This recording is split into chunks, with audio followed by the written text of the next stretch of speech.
ಒಳ್ಳೆಯದಾಗಲಿ ಸರ್. ಅಮ್ಮ ಕಳುಹಿಸಿದ ಓಲೆಗೆ ಮಾನ್ಯತೆಯನ್ನು ಕೊಟ್ಟು ಮದುವಣಿಗನಾಗಿ ಬಂದಿದ್ದೇನೆ. ಸಂತೋಷವಾಯ್ತು. ಸರಿ ಅಮ್ಮ. ಪ್ರಯಾಣ ಹೇಗಿತ್ತು ಮಗನೇ? ಪ್ರಯಾಣ ತೊಂದ್ರೆ ಇಲ್ಲಮ್ಮ, ದಾರಿ ಎಲ್ಲ ಸರಿ ಇಲ್ಲ, ಅಲ್ಲಲ್ಲಿ ಬರ್ಲಿಕ್ಕೆ ಆಗುದಿಲ್ಲ ವಾಹನದಲ್ಲಿ. ಏನು ಮಾಡೋಣ? ಹೊತ್ತಿಗೆ ಸರಿಯಾಗಿ ಮುಟ್ಟಿದ್ದೇವೆ. ಹೀಗೆ ಬರಬೇಕು, ಹೀಗೆ ಬರಬೇಕು. ಎತ್ತರವಾದಂತಹ ಪೀಠವನ್ನು ಅಲಂಕರಿಸಬೇಕು.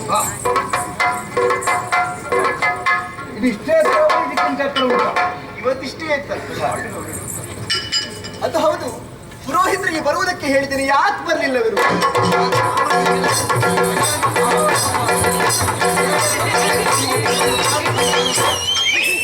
ಆ ಬ್ರಾಹ್ಮಣರಿಗೆಲ್ಲ ಸಂಭಾವನೆ ಕೊಡಬಾರ್ದು. ಎರಡೆರಡು ಕಾರ್ಯಕ್ರಮ ಒಪ್ಪಿಕೊಂಡು ಇಲ್ಲಿ ಮರ್ಯಾದೆ ಇದೆ. ಪುರೋಹಿತ್ರೆ, ಆದಷ್ಟು ಬೇಗ ಬರಬೇಕೆನ್ನುವ ಹಾಗೆ ನಾನು ಕಳುಹಿ ಕೊಟ್ಟಿದ್ದೆ. ಬೇಗ ಬರುವುದು ಹೇಗಮ್ಮ? ಇವತ್ತು ಬೆಳಿಗ್ಗೆ ಒಂದು 6,000 ಜನರಿಗೆ ಕುಂಕುಮಾರ್ಚನಾ ಕಾರ್ಯಕ್ರಮ ಇತ್ತು. ಹೌದಾ? ಅದನ್ನು ಪೂರೈಸಿಕೊಂಡು ಮೈ ತುಂಬಾ ಕುಂಕುಮ ಆಗಿತ್ತು. ಸ್ನಾನ ಮಾಡ್ಕೊಂಡು ಬರುವಂತೇಳಿ ಮನೆಗೆ ಬರುವಾಗ ಬಾವಿ ಕಟ್ಟೆ ಹತ್ರ ಒಬ್ಬರೇ ಮಾಡಿದ್ದ ಕುಂಕುಮಾರ್ಚನೆ. ಒಬ್ಬರೇ ಮಾಡಿದ್ದ. ಮತ್ತೆ ಒಂದು 6,000 ಜನ ಬೇಕಾ ಬೇರೆ? ಪೂಜೆ ಒಬ್ಬರೇ ಸಾಕಾಗ್ತದೆ.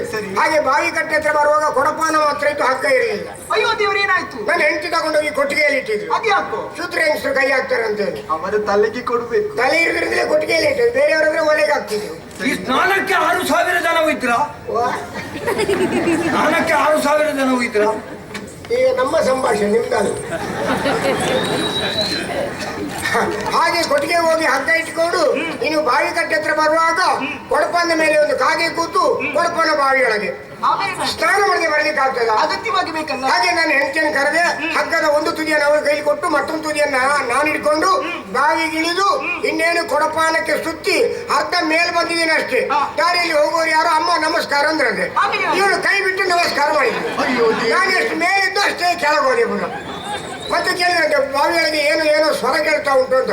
ಅದಕ್ಕೆ ಅವಳಿಗೆ ನಮ್ಮ ಯಜಮಾನರು ಈಜಾಡ್ಲಿಕ್ಕೆ ಅಭ್ಯಾಸ ಮಾಡ್ತಾ ಇದ್ದಾರೆ. ಹೇಗಾದ್ರೂ ಬಂದ್ರಲ್ಲ? ಹೇಗಾದ್ರೂ ಬರಲಿಲ್ಲ, ಬರುವಾಗೇ ಬಂದಿದ್ದೇನೆ ನಾನು. ಅಂತೂ ಬದುಕಿ ಬಂದ್ರಲ್ಲ. ಬದುಕಿ ಬಂದ್ರಲ್ಲ. ಅದು ಎಲ್ಲಿ ಹೋದ್ರು ಅದನ್ನೊಂದು ಉಳಿಸ್ಕೊಂಡೇ ಬರ್ತೇನೆ ನಾವು. ಇದು ಅವಸರದ ಕರೆ. ನಿಮ್ಮ ಮುಖದಲ್ಲಿ ಒಂದು ಮದುವೆ ಆಗಬೇಕು. ನನ್ನ ಮುಖದಲ್ಲಿ ಮದುವೆ? ನನ್ನ ಮುಖದಲ್ಲಿ ಮದುವೆ ಆಗೋದಾದ್ರೆ ಚಪ್ಪರ ಹಾಕುದು ಎಲ್ಲಿ? ಆಮೇಲೆ ಬಂದವರು ಕೂತ್ಕೊಳ್ಳಿ ಎಲ್ಲಿ? ಬಂದವರಿಗೆ ಅಡುಗೆ ವ್ಯವಸ್ಥೆಗೆ ನನ್ನ ಬಾಯಿಗೆ ಅಂಡೆ ಇಡುವುದ? ಮೂಗಿನ ಒಟ್ಟಿಗೆ ಕಟ್ಟಿಗೆ ಹಾಕುದ? ಆಮೇಲೆ ಊಟ ಮಾಡಿದವರು ನನ್ನ ಕಿವಿ ಒಟ್ಟಿಗೆ ಅಂಗಡಿಯಲ್ಲಿ ಹಾಕುದ?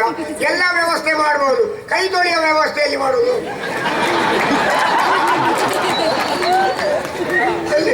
ಹಾಗಲ್ಲ ಸ್ವಾಮಿ, ನಿಮ್ಮ ಸಮ್ಮುಖದಲ್ಲಿ ಮುಖೇನ. ನನ್ನ ಮುಖೇನ? ನನ್ನ ಮುಖದಲ್ಲಿ ಅಲ್ಲ. ಯಾರಿಗೆ ಮದುವೆ? ನನ್ನ ಮಗಳಿಗೆ. ಹೌದು. ಅವಳು ಹುಟ್ಟುವಾಗ ಇಷ್ಟೇ ದೊಡ್ಡದಿದ್ದು ಮೊನ್ನೆ. ಅದು ಹಾಗೆ ಸ್ವಾಮಿ. ಹೇಗೆ? ಹೆಣ್ಣು ಮಕ್ಕಳ ಬೆಳವಣಿಗೆ ಅಂದ್ರೆ ಹೇಗೆ? ಹೇಗೆ? ಬಾಳೆಯ ಗಿಡ ಬೆಳೆದ ಹಾಗೆ. ಹೆಣ್ಣು ಮಕ್ಕಳ ಬೆಳವಣಿಗೆ ಅಂತಂದ್ರೆ ಬಾಳೆಯ ಹಾಗೆ. ಒಂದು ಕೊನೆ ಹಾಕ್ತೋ ಮತ್ತೆ ಕರೆದು ಬಿಸಾಕುದು ಬಾಳೆ ಗಿಡವನ್ನು. ಹುಟ್ಟುವಾಗ ಇಷ್ಟೇ ಉದ್ದ ಇದ್ದದ್ದು ಅಂತ ಹೇಳಲಿಕ್ಕೆ, ನೀವು ಹುಟ್ಟುವಾಗ ಎಷ್ಟು ಉದ್ದ ಇದ್ದೀರಿ? ನಾನು ನೋಡ್ಲಿಲ್ಲ. ನೀವು ಹುಟ್ಟರಲ್ಲಿ ಎಲ್ಲ ಮಾತಾಡಬಾರ್ದು. ಇಷ್ಟು ತನಕ ಸ್ಪಂದಿಸಿದ್ದಕ್ಕೆ ಧನ್ಯವಾದಗಳು. ಯಾರಿಗೆ ಕೊಟ್ಟು ಮದುವೆ ಮಾಡುದು? ಮಾತಾಡೋದ ಅಧಿಕಾರಿ ವಿದ್ಯುನ್ಮಾಲಿ. ಎಲ್ಲ ಹೇಳಿಕೆ ಆಗಿದೆ. ಬಂದಿದ್ದಾರೆ. ಎಲ್ಲಿದ್ದಾರೆ ಹುಡುಗ? ಒಂದ್ ಸ್ವಲ್ಪ ತಿರುಗಬೇಕಾ? ಹೌದು. ಇವನಿಗ ಇವ 4 ಕಣ್ಣು ಈಗ ನೋಡ್ತಾ ಇದ್ದಾನೆ. ಈಗ ನಮ್ಮ ಹುಡುಗಿ ಉಂಟು, ಇವ ಇಷ್ಟು ಸಣ್ಣ, ಇವನಿಗೆ ಹುಡುಗಿ ಅವ ಹುಡುಗಲ್ಲ ಸ್ವಾಮಿ, ಅವ ನಮ್ಮ ಅಂಗರಕ್ಷಕ, ಸ್ವಯಂ ಸೇವಕ. ಸ್ವಯಂ ಸೇವಕನ? ಹೌದು. ಹಾಗಾಗಿ ಒಂದು ತಂದು ಅವನೇ ಕೂತ್ಕೊಂಡಿದ್ದಾನೆ. ಸ್ವಯಂ ಸೇವಕ ಯಾರಮ್ಮ? ಅಂಗರಕ್ಷಕ. ಹೌದು, ಬೈತಾನೆ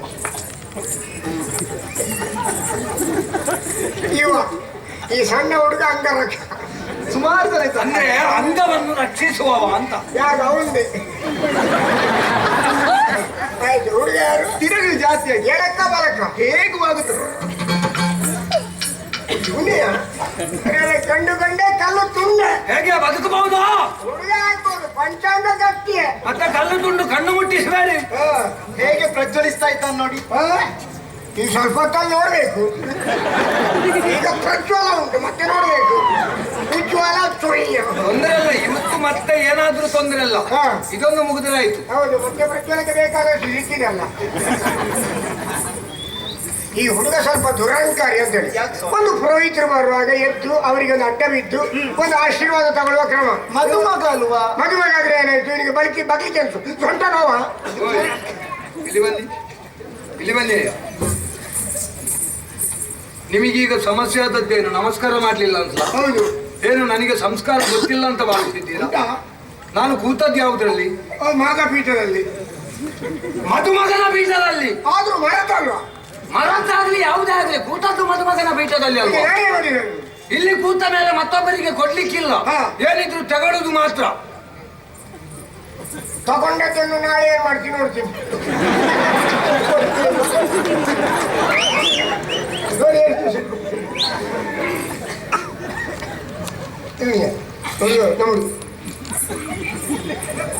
ಈ ಹುಡುಗನ ಕುಟುಂಬಕ್ಕೆ ನಾಗದೋಷ ಉಂಟು.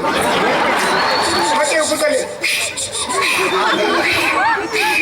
ಒಂದು ನಾಗಮಂಡಲ ಸೇವೆ, ಒಂದು ಆಶ್ಲೇಷದಲ್ಲಿ ಒಂದು ನಾಗನ ಕಲ್ಲನ್ನು ಕೆತ್ತಿ ಬಾವಿಗೆ ಹಾಕು, ಎಲ್ಲ ಸರಿ ಆಗ್ತದೆ. ನಾಗಮಂಡಲ ಸೇವೆಗೆ ನನ್ನನ್ನೇ ಗಾಡಿ ಪುರೋಹಿತರನ್ನಾಗಿ. ಅದ್ಯಾಕೆ ನಮ್ಮ ಊರಿನಲ್ಲಿ ಇರುವ ಬ್ರಾಹ್ಮಣರು ನಾವು ಸ್ವಲ್ಪ ಉದ್ಧಾರ ಹೋಗೋದು. ಸಭೆಯಲ್ಲಿದ್ದವರಿಗೆ ಗೊತ್ತಾಗುದು ಬೇಡ ಅಂತ ಸೂಚ್ಯವಾಗಿ ಕರೆದದ್ದು. ಈಗ ಹಾಗೆ ಹೀಗೆ ಏನು ಸ್ವಾಮಿ, ಮದುವೆಗೆ ಒಪ್ಪಿಕೊಂಡಿದ್ದೇನೆ, ಹೇಳಿಕೆ ಕಳಿಸಿದ್ದಾರೆ. ಹೌದು. ಹುಡುಗಿಯನ್ನು ತೋರಿಸಲಿಲ್ಲ. ಮದುವೆ ಕರ್ಮಕ ನೀನು ಮದುವೆ ಆದ್ರು ಹುಡುಗಿ ಮನೆಯಲ್ಲೆಲ್ಲ ಸೌಖ್ಯ ಅಲ್ಲ? ಈಗಲೂ ಸೌಖ್ಯ? ಸೌಖ್ಯ ಈಗಲೂ ಸೌಖ್ಯ ಇಲ್ಲದಿದ್ರೆ ನಾನು ಇಲ್ಲಿಗೆ ಬರ್ತೇನಾ? ಏಳು ಪುಣ್ಯ ಪ್ಯಾಕ್ ಜೋಡಿ ಹಾಕ್ಬಾರ್ದು. ಜೋರಿ ಯಾಕೆ ಮಾಡುದು ಮತ್ತೆ ಕೇಳೋದು? ನಿಮಗೆ ಅಷ್ಟು ಸಾಮಾನ್ಯ ಜ್ಞಾನ ಇಲ್ವಾ ನಿಮಗೆ? ಹೋಗ್ಲಿ, ಮನೆಯಲ್ಲಿ ಹೆಂಡತಿ ಮಕ್ಕಳು ಸೌಖ್ಯ. ಅಮ್ಮ ಇವರನ್ನು ಮದುವೆಗೆ ಕರೆಸಿಟ್ಟಲ್ಲ, ಬೇರೆ ಯಾವ್ದಾದ್ರು ಕಾರ್ಯಕ್ರಮ? ಮದುವೆಗೆ ಕರೆಸಿದ್ದು. ಮತ್ತೆ ಏನಮ್ಮ ಇವರು? ಸ್ವಲ್ಪ ವಿನೋದ ಪ್ರಿಯನವರು. ಇವರ ವಿನೋದದಲ್ಲಿ ನಮ್ಮ ಪ್ರಾಣ ಹೋಗ್ತದೆ ಇಲ್ಲಿ. ಆಯ್ತು, ಆಗ್ಲಿಲ್ಲ. ಮದುವೆ ಆದ್ರೆ ನಾನು ಈ ಮದುವೆಗೆ ಬರ್ತೇನೆ. ಏನ್ ನನಗೆ ಚಟವೋ ಮದುವೆ ಆಗುದು? ಆಯ್ತು, ಆಗ್ಲಿಲ್ಲ ಅಂತೇಳಿ ಮುಗಿತಲ್ಲ. ಆಗಲಿಲ್ಲ. ಆಯ್ತು, ಹೋಗು. ಹುಡುಗಿ ಹತ್ರ ಅಭಿಪ್ರಾಯ ಕೇಳಿದಿರ? ಇಲ್ಲ.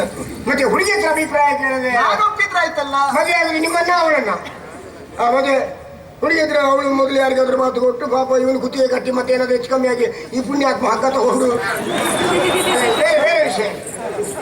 ನಾನು ಒಳ್ಳೆ ಹಗ್ಗ ತಗೊಂಡೇನು, ತೋರಿಸಲಿಲ್ಲ. ನಾನು ತಗೊಂಡಿದ್ದೆ. ಆದ್ರೆ ಒಂದು ಏನು? ಹುಡುಗಿಯನ್ನು ಶೃಂಗರಿಸುವುದಕ್ಕೆ ಹೇಳಿದ್ದೇನೆ. ಹೌದಾ? ನಿಮ್ಮ ಯಾರ ಆ ಸಭೆಯಲ್ಲಿ ಸೀರೆ ಉಟ್ಟ 4 ಜನ ಹೆಂಗಸರು ಎದ್ದು ಬಂದ ಹುಡುಗಿಯನ್ನು ಕರ್ಕೊಂಬನ್ನಿ. ಬ್ರಾಹ್ಮಣನಿಗೆ ಹೊಡಿರಿಯ ಯಾರಾದ್ರು? ಅಲ್ಲ, ನಿಮ್ಗೀಗ ಹೊಡಿತಾರೆ ಬಂದು. ಹೇಗೆ? ಮತ್ತೆ ಸೀರೆ ಉಡುದಕ್ಕೆ ಹೆಂಗಸರಿಗೆ ಕಲಿಸಬೇಕಾ ಹೇಳಿ? ಕಲಿಸ್ಬೇಕಾಗಿಲ್ಲ. ಸೀರೆ ಉಡ್ಲಿಕ್ಕೆ ಗೊತ್ತುಂಟು, ಆದ್ರೆ ಪುರುಷೊತ್ತಿಲ್ಲ. ಅಂದ್ರೆ ಈಗ ಒಂದು ವಾದ್ಯ ಚೀಲ ಬಂದು ಅದನ್ನು ಸಿಕ್ಕೊಂಡು ಅದನ್ನು ಎತ್ತರದಲ್ಲಿ ಪಾದರಕ್ಷೆ ಹಾಕೊಂಡು ಅದು ಕೂದಲೆಲ್ಲ ಕಪ್ಪು ಮಾಡ್ಕೊಂಡು ಬೀಳಿದ್ದವರು ಹೀಗೆ ಮಾಡ್ಕೊಂಡು ಹೊರಟು. ಮುಗಿಯಾರು ಯಾರು ಮುದುಕಿಯಾರು ಯಾರು ಗೊತ್ತಾಗುದಿಲ್ಲ. ಪಾಪ ಮೊನ್ನೆ ಅವನೊಬ್ಬರ ಅವಸ್ಥೆ ಹೇಳಿ ಪ್ರಯೋಜನ ಇಲ್ಲ. ಒಬ್ಬರದ್ದು ಹಿಂದೆ ಹೋದಾಗ ಅದು ಹುಡುಗಿ ಅಂತ ಹೇಳಿ ಹೋದದ್ದವ ಹಿಂದೆ. ಆಮೇಲೆ ಆ ಹೆಂಗಸಿಗೆ ಅನುಮಾನ ಬಂತು. ತಿರುಗಿ ನೋಡಿ ಮನೆ ನಿನ್ಗೆ ಅಮ್ಮ ಇಲ್ವಾ ಅಂದಾಗ ಅದು ಹಾಕೊಂಡಾಗ ಹುಡುಗಿಯರು ಯಾರು ಮುದುಕಿಯಾರು ಆವತ್ತು ಹೊಡೆದವ ಇವತ್ತೇ ಮುಖ ತೋರಿಸಿದ್ರು. ಸ್ವಾಮಿ ಒಂದು ಕೇಳ್ತೇನೆ, ಬೇಸರ ಮಾಡಬೇಡಿ. ಇಲ್ಲಪ್ಪ, ನಿಮಗೆ ಅನುಭವವಾಗಿದೆ?